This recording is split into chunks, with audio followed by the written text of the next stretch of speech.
As an educator, I really want Native youth to not just think of Ojibwe Aki, Ojibwe territory, as just the reservation.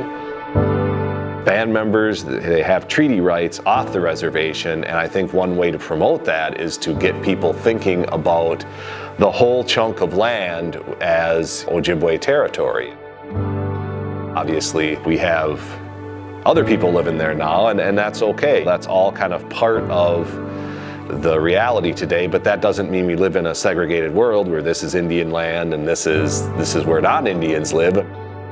It's still Ojibwe territory.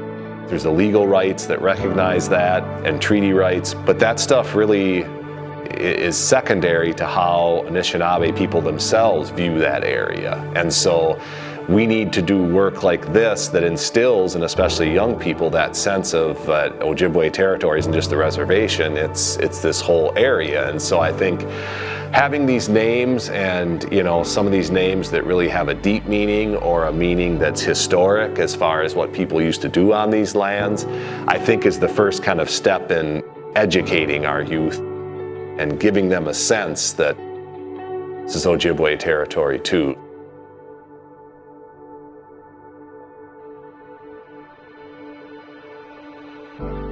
Miskwanung Indigenikaz, Migizi Indude, Modawa Zaga Igan, Indunjiba, Inda Gitchi Onaguming, Inda Ima Indanoki, Ima Gitchi Onaguming, Niminwendum, Ganoon Inan, Noongum. My name is Erik Redix. I'm the Ojibwe language coordinator for Grand Portage. I'm originally from the Lakota Reservation in northwest Wisconsin, but I live here today in Grand Portage and work as the Ojibwe language coordinator. My wife is from Grand Portage originally, so I moved up here in 2018. So what is that, 7 years ago?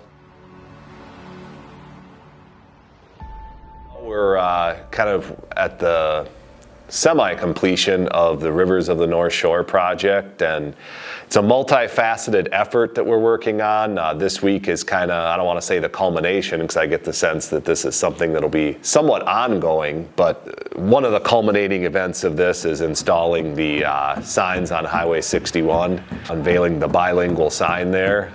So it'll say Manedu Bimanagakoni Zibe, which is literally means spirits going along on the ice, and the kind of convoluted translation that, or maybe not, we don't exactly know, but the English name today anyway is Devil Track River.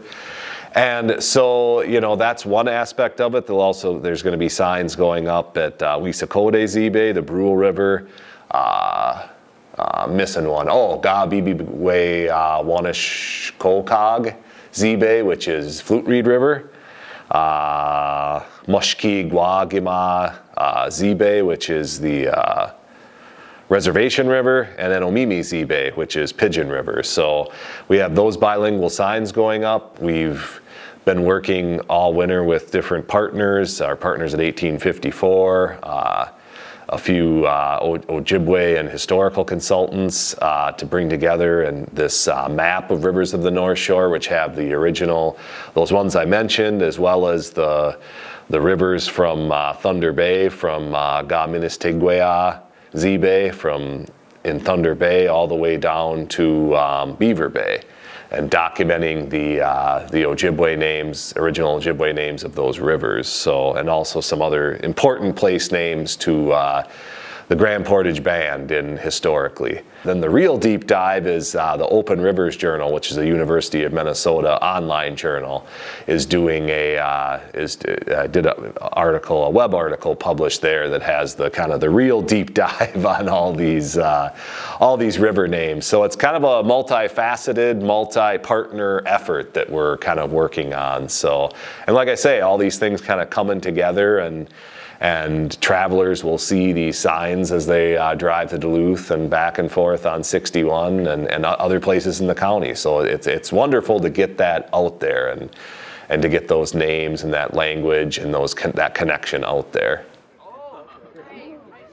I'm just kind of the, I guess, organizer in a lot of ways, because all of these things wouldn't happen without these various entities and various partners we have kind of helping out, pitching in their interest in this project, their enthusiasm for this. So that's been the one thing that's really driven all of this. Some of the things I do, it's maybe more inward, community focused, and this certainly is, as well, that we want, people from the reservation to have a better awareness of these places. But there's also the larger, non-Indian audience that I think would benefit from learning those same things. They live on those lands, they interact with those lands, and there is a whole cultural knowledge that when you translate Manidu Bimada Kako ni Zibe to Devil Track River, that is lost. And by putting that name back on the map and having these resources, the hard copy of the map, the online resources we put out with our partners,